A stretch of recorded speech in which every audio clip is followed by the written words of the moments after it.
안녕하세요. 저는 최근 막장 드라마나 공포 영화에 나올 법한 일을 겪은 여자입니다.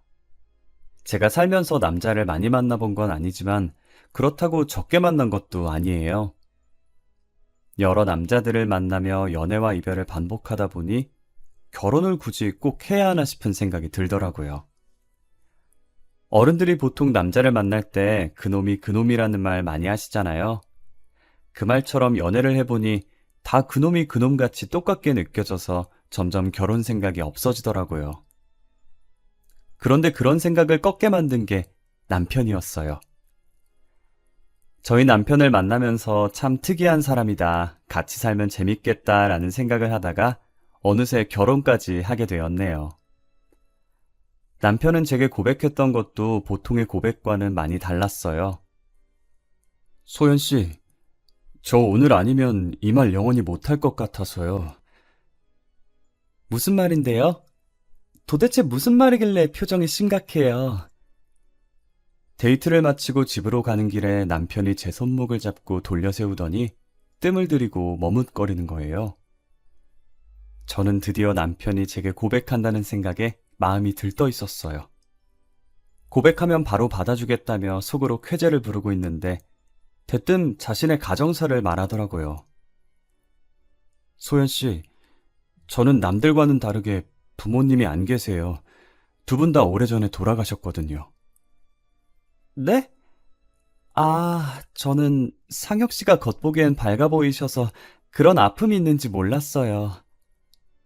그런 표정으로 보실 필요 없어요. 오래된 일인걸요. 제가 가족에 대한 정이 뭔진 잘 모르지만 소연 씨한테 어떤 남자들보다도 더 잘해줄 자신 있어요. 저 믿고 한번 만나보실래요? 네, 좋아요. 저는 상혁 씨가 어떤 사람이든 어떤 생활을 했든 저는 아무 상관 없어요. 그런 건 전혀 중요치 않거든요. 앞으로 제가 상혁 씨 가족이 되어줄게요. 부모님이 오래전에 돌아가셨다고 고백하는 남편에게 해줄 것이 없어서 가만히 안아주었어요. 솔직히 두 분 다 안 계시다는 말에 조금 놀란 건 사실이에요. 하지만 당사자 앞에서 그걸 티내면 남편이 기분 나빠할 것 같아 속으로만 놀랬었죠. 오히려 충격 고백에 남편은 정말 진솔한 사람이었고 저를 진심으로 사랑한다는 걸 느꼈어요. 본인의 약점까지 전부 드러낼 정도로 저를 많이 믿는 것 같아 더 좋아해버렸죠. 보통 저희 나이가 되면 이제 결혼까지 보고 연애를 할 텐데 부모님이 안 계시다고 하면 망설이는 사람들이 간혹 있잖아요. 당사자들은 상관없겠지만 부모님들이 옛날 분이시라 부모 없는 사람과의 결혼을 안 좋아할 수도 있으니까요. 저희 부모님은 옛날 분이신 것 치고는 나름 신세대 마인드이신 편이지만 아직까지도 고지식하신 면이 없지 않아 있으세요. 분명 결혼을 한다고 하면 부모님이 안 계시다는 이유로 반대를 하실 거라 예상되는데 저는 부모님을 꺾을 자신이 있었어요. 남편은 당시 조그만 원룸에서 살고 있었어요. 혼자 사는 남편이 안쓰럽기도 하고 외로워 보이기도 해서 매일 자취방에 찾아갔고 항상 양손 가득 음식을 들고 갔어요. 짠! 나 기다렸지? 오늘도 반찬 양껏 가지고 왔어. 오빠 계란말이 좋아하잖아. 계란말이 많이 먹으라고 한 통 가득 가지고 왔어. 안 그래도 된다니까 매번 미안하게. 고마워. 소연이 너 때문에 내가 사는 것 같아. 너 없었으면 진짜 어쩔 뻔했어. 그러게. 오빠 나 없었으면 어쩔 뻔했어? 이거 다 먹으면 말해. 미안해서 또 말 안 하고 그러지 마. 내가 좋아해서 하는 거니까 미안할 필요 없어. 전날 마트에서 사놓은 식자재로 새벽부터 반찬을 만들어 놓고 남편 집으로 가져다 줬어요. 남편은 항상 미안해했지만 제가 준 반찬을 깨끗하게 다 먹고 빈통을 꺼내 놓더라고요. 식탁 위에 올려진 빈통을 보면 맛있게 먹어준 것만으로 너무 감사했어요. 그러다 한 번은 제가 주말이기도 하고 게으름을 부리고 싶어서 저녁에 찾아간 적이 있었어요. 역시나 양손 가득 들고 온 무거운 반찬통들을 내려놓고 남편 집 앞에 서서 벨을 눌렀는데 분명히 안에 있을 남편이 아무리 벨을 눌러도 문을 안 열어주는 거예요. 제가 문을 살짝 두드리면서 남편을 외치니 그제서야 문이 열리기 시작하더라고요. 뭐야, 집에 있으면서 왜 문을 안 열어줘? 내가 몇 번이나 벨을 눌렀는데. 아, 다른 사람인 줄 알았어. 올 거면 연락이라도 하고 오지. 내가 언제는 연락하고 왔었나? 여기 찾아올 사람이 나 말고 또 있나 봐? 아니야, 그런 거. 우와, 오늘도 내가 좋아하는 반찬들 많네. 진짜 맛있겠다. 메추리알 먹고 싶었던 거 어떻게 알았지? 남편 집에 올 사람이 없는데 다른 사람인 줄 알고 문을 안 열었다길래 내심 누군지 궁금했었죠. 제가 이 야심한 밤에 누가 오냐고 물었지만 오히려 시선을 회피하고 제가 들고 온 반찬을 손가락으로 집어먹더라고요. 제 성격이 단순해서 당시에는 더 파고들 생각을 하지 않았고 그저 제 반찬을 맛있게 먹는 남편을 흐뭇하게 봤었어요. 반찬을 냉장고에 넣어주고 간단하게 남편의 집을 치워준 후 집으로 돌아가려고 신발을 신고 있었어요. 남편은 가려는 저를 다급하게 부르더라고요. 저기 소연아! 응? 왜? 나한테 할 말이라도 있어? 다음부터는 오늘처럼 저녁 시간에 오지 마. 위험하잖아. 지금도 봐. 벌써 밖이 어둡잖아. 으이그, 알겠어. 지금도 이러는데 우리 결혼하면 오빠 진짜 팔불출되는 거 아니야? 세상이 하도 흉흉하니까 그렇지. 항상 조심하고. 알겠지? 내가 한두 살 먹은 어린애도 아니고. 알겠네요.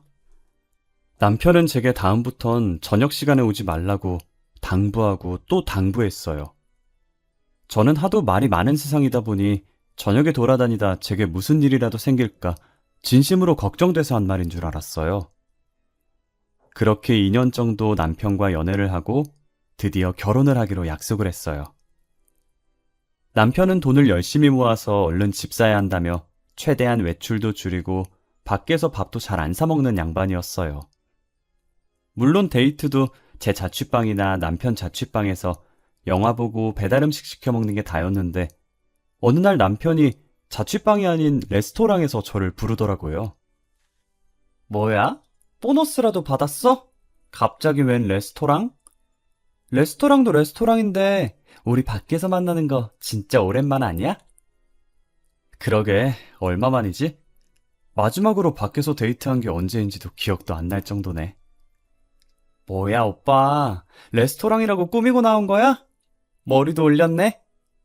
그러는 너는 매일 추리닝 입다가 오늘 원피스 입고 나와놓고 어디서 사돈 낱말하고 있어. 나 향수도 1년 반 만에 뿌려보잖아. 그래도 레스토랑인데 패션에 힘 좀 써야지. 안 그래? 그래서 뭔데? 왜 레스토랑에서 보자고 한 거야? 진급했어? 저는 간만에 밖에서 데이트하는 거라 많이 들떴었어요. 그리고는 화장을 수정하려고 가방에서 립스틱을 꺼내 바르고 있었어요. 남편은 제가 들고 있던 거울 밑으로 조그만 상자를 내밀더라고요. 저는 사이즈만 봐도 반지 케이스인 걸 눈치를 챘고 너무 놀라서 순간적으로 립스틱을 떨어뜨리고 소리를 질러버렸어요. 제 목소리에 사람들이 저희를 쳐다봤고 저는 입을 막은 채 쳐다보는 사람들에게 죄송하다고 고개를 숙였어요. 이거 뭐야? 반지 아니야? 맞아, 열어봐. 너가 좋아할 것 같아서 사봤어. 너무 이쁘다. 나 반지 선물 처음 받아봐. 이거 커플링이야? 결혼 반지 겸 커플링? 소연아, 우리 결혼하자. 내가 정말 잘할게. 잘할 자신 있어. 결혼하면 지금처럼 친구같이 재밌게 살자. 든든하게 잘 먹여서 데리고 가려고 비싼 레스토랑에서 보자고 했구만. 그래, 결혼하자. 죽이 되든 밥이 되든 한번 같이 살아보자. 저는 남편의 프로포즈를 받아들였고 쇳불도 단김에 뺀다고 며칠 뒤 저희는 바로 저희 부모님을 만나러 갔어요. 앞서 말한 것처럼 저희 부모님께서 고지식한 면이 조금 있어서 걱정을 했었어요. 혹시나 남편 부모님의 부재를 흠으로 잡고 결혼을 반대하지 않을까 하고요. 하지만 제 걱정과는 달리 부모님이 남편을 따뜻하게 맞이해 주더라고요. 제게도 묵묵했던 아버지는 다소 서툴지만 진심을 다해 안아주었고 어머니는 남편 손을 꼭 잡고 고생 많았다고 어서 들어오라고 하셨죠. 안 그래도 우리 딸한테 들었어요. 혼자서 고생 많이 했겠네. 잘 왔어요. 어서 들어와요. 그동안 많이 힘들었을 텐데 잘 버텨줘서 너무 고마워요. 그리고 철부지 우리 딸 잘 챙겨줘서 너무 고마워요. 아니에요. 소연이가 얼마나 어른스러운데요. 철부지는 오히려 전걸요. 아마 부모님들 앞이라서 철없는 모습만 보이는 것 같은데 알고 보면 저보다 성숙한 사람이에요. 어머, 말도 어쩜 이렇게 잘할까. 앞으로 우리를 부모님이다 생각하고 편하게 지내요. 우리도 아들 하나 생겼다 생각하고 우리 딸보다 더 잘 챙겨줄 테니까. 엄마, 나 막 서운하려고 그래. 사위사랑은 작물하더니 벌써부터 오빠 챙기는 거야? 딸이 듣는 앞에서 딸보다 더 잘 챙겨준다고 하고. 나 진짜 서운해. 딸, 아빠가 있잖아. 아빠는 항상 너가 1순위다. 알지? 저희는 화기애애한 분위기로 별다른 문제 없이 결혼 허락을 받았고 남편의 부모님께서 안 계시니 상견례 없이 일사천리로 결혼을 진행했어요. 남편이 그동안 집 산다고 돈을 열심히 모으긴 했지만 턱없이 부족해서 신혼집은 대출과 부모님 도움을 조금 받아서 제가 장만했고 남편은 혼수가전을 해오기로 했습니다. 신혼여행 가 있는 동안에 혼수가전들이 하나둘씩 도착했어요. 휑했던 집이 신혼여행 후 돌아와 보니 제법 사람 사는 집같이 꾸며져 있더라고요. 이쁜 그릇들과 커플 앞치마까지 세팅해 놓은 주방은 보고만 있어도 기분이 좋아졌죠. 우리가 진짜 결혼을 했구나, 신혼이 이런 거구나 싶었어요. 오빠, 우리 드디어 말로만 듣던 신혼이야. 나 너무 설레. 그렇게 좋아? 아주 입이 귀에 걸렸네. 당연히 좋지. 오빠는 안 좋아? 사놓은 접시들이 너무 귀엽다. 그치? 우리 맛있는 거 많이 해 먹자. 나도 좋아. 우리 앞으로 이 접시가 닳아서 없어질 때까지 여기다 음식 올려서 먹자.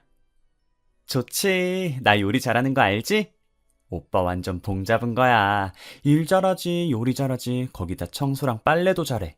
진짜 못하는 거 없는 와이프 만난 거야. 저희는 여느 신혼부부들처럼 알콩달콩 깨를 볶으며 이쁘게 살았어요. 하지만 그것도 잠시. 저희가 결혼한 지 1년이 지났을 때 등장한 불청객 한 명 때문에 저희의 결혼 생활에 금이 가기 시작했어요. 당시 남편은 출근하고 저는 연차를 써서 혼자 집에 있었거든요. 택배 올 것도 없는데 누군가 저희 집 배를 누르는 거예요. 처음엔 남편인 줄 알고 문 열려고 방에서 불이 나게 나왔어요. 하지만 시간을 보니 남편이 올 시간도 아닐 뿐더러 만약 남편이라면 비밀번호를 입력해서 들어오지 굳이 배를 눌러서 제가 나올 때까지 기다리지 않잖아요. 저는 문을 열어주지 않고 문 쪽을 쳐다봤어요. 요즘 세상이 하도 흉흉해서 이상한 사람들이 많으니 혹시나 하는 마음에 문을 열어주지 않으려고 했죠. 벨이 2번 정도 더 울렸지만 문을 열어주지 않았고 얼마 지나지 않아서 문 두드리는 소리가 들리더니 간간히 남편 이름을 부르는 목소리가 들리더라고요. 아무래도 남편이랑 아는 사람인 것 같아서 문을 열어줬어요. 제가 문을 열었더니 바로 앞에 할머니 한 분이 서 있더라고요. 상자 접어둔 게 몇 개 담긴 리어카까지 끌고 온 게 아무래도 폐지를 줍는 할머니 같았어요. 무슨 인연인지는 모르겠지만 남편과 안면이 있는 할머니인가 싶었어요. 아, 못 보던 아가씨네. 그 짝이 우리 상혁이 신부인가? 네, 그런데요. 저희 오빠랑은 무슨 사이시길래 저희 집까지 오신 거예요? 나? 나는 상혁이 애미지. 상혁이가 내 아들이에요. 그게 무슨 소리예요? 저희 남편은 가족 없어요. 오래전에 돌아가셨다고 들었는데. 아니요. 내가 이렇게 두 눈 똑바로 뜨고 있는데 죽긴 뭘 죽어. 우리 영감도 아직 잘 살아있구만.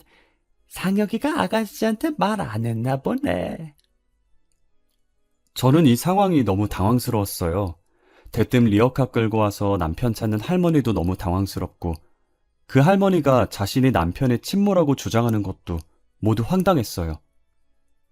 제가 무슨 반응을 보여야 할지 몰라서 문을 붙들고 할머니만 쳐다봤고 할머니는 다리 아프게 계속 자신을 여기다 세워둘 거냐고 집안에 들어오려고 하시더라고요.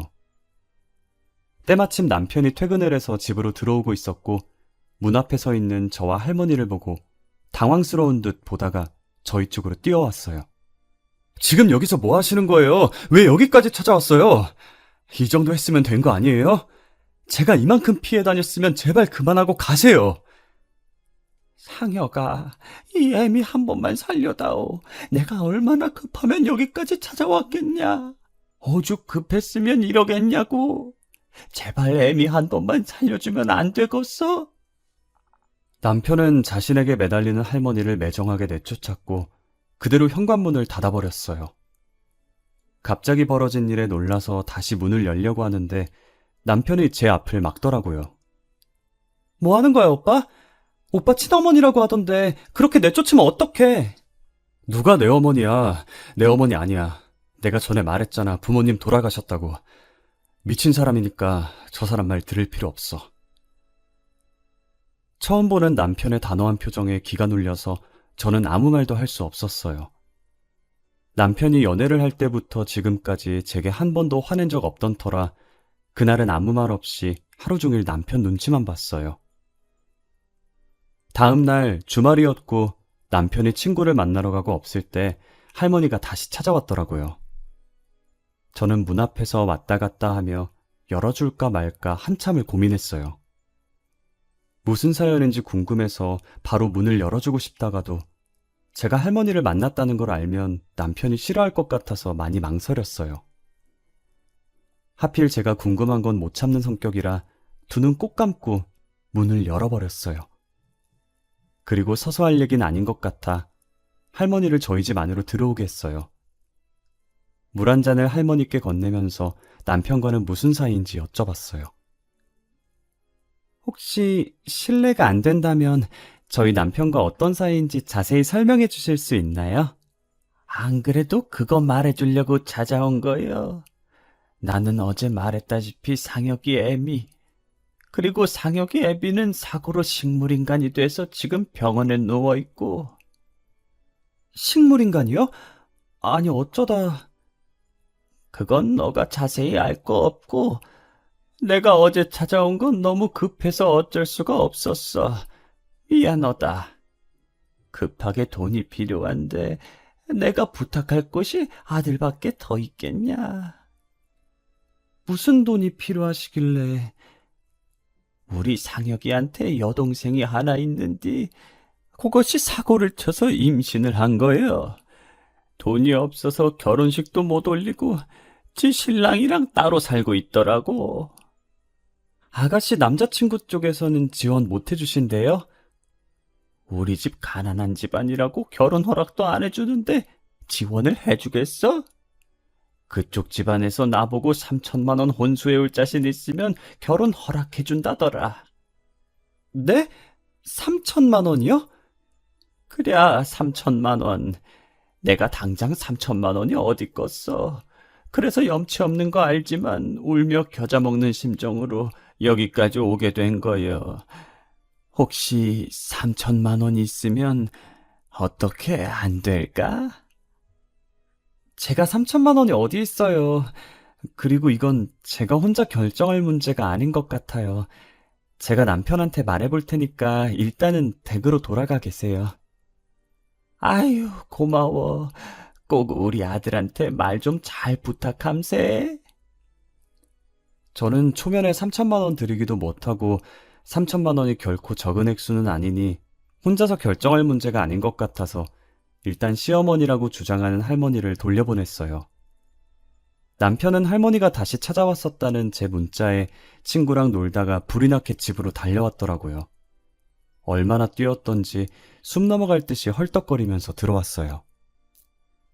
남편 이마에 맺힌 땀을 닦아주면서 할머니에게 들은 얘기를 남편에게 해줬어요. 아무 말 없이 고개만 끄덕이며 제 말을 듣다가 한숨을 내쉬더라고요. 사실 그 사람 친어머니 맞아. 내가 어릴 때 가난했었거든. 지금도 가난하고. 20살이 되던 해 새 인생 살고 싶어서 부모님과 연 끊고 집에서 도망쳐 나왔었어. 그랬구나. 아버님은 지금 식물인간이라고 하시던데. 나도 어머니한테 들은 건데, 아버지가 사고 나서 식물인간이 되셨더라고. 내가 집 나온 뒤로 어머니가 찾아와서 말씀하신 거라 무슨 사고가 났는지는 잘 몰라. 그러면 오빠가 없을 때 사고 나신 거네. 어떻게... 내가 결혼 전에 너한테 저녁 시간에는 찾아오지 말라고 했었던 거 기억나? 기억나지. 나 그 뒤로 저녁 시간엔 안 갔었잖아. 항상 그 시간이면 어머니가 찾아와서 나한테 돈 달라고 그랬었거든. 아버지 병원비가 만만치 않다면서. 혹시나 너랑 마주칠까봐 저녁에 오지 말라고 했던 거야. 신혼집 구할 때도 자취방이랑 멀리 떨어진 곳 구하자고 하더니 이게 다 어머님 때문이었어? 미리 말 못해서 미안해. 말없이 이사 가면 못 찾을 줄 알았는데 이렇게 찾아올 줄은 몰랐어. 내가 어느 회사 다니는지 아니까 퇴근 시간에 와서 나를 미행하신 것 같아. 시어머니는 결혼 전에 남편한테 돈 달라고 계속 찾아왔었다고 하더라고요. 남편도 처음에는 낳아주고 키워준 정이 있어서 돈 달라고 할 때마다 줬었대요. 돈 주는 버릇을 하다 보니 시어머니는 습관처럼 남편을 찾아왔고 남편은 그런 시어머니에게 진절머리가 나서 도망치려고 했고요. 결혼 후 1년 동안 안 찾아온 건 신혼집을 멀리 가는 바람에 남편을 찾지 못했던 거예요. 남편이 회사랑 거리가 먼 곳인데도 불구하고 이 집을 계속 고집한 이유가 뭔가 했는데 자신의 자취방이랑 멀고 시어머니가 찾아오지 않을 것 같아서 그랬던 것이었어요. 미안해. 내가 미안하다는 말 말곤 할 말이 없네. 그런데 항상 같은 시간에 오시다가 왜 어제는 일찍 오셨을까? 오늘은 나한테 사실대로 말해주려고 온 거라고 쳐도 말이야. 어제는 뭐 때문에... 어차피 나한테 말하면 부탁 안 들어줄 게 뻔하니까 너를 노리고 찾아온 것 같아. 우리 그냥 다른 지역으로 이사 가자. 나 진짜 다시는 가족들이랑 얽히고 싶지 않아. 그러지 말고 내가 3천만 원 줄 테니까 부모님이랑 연 끊지 마.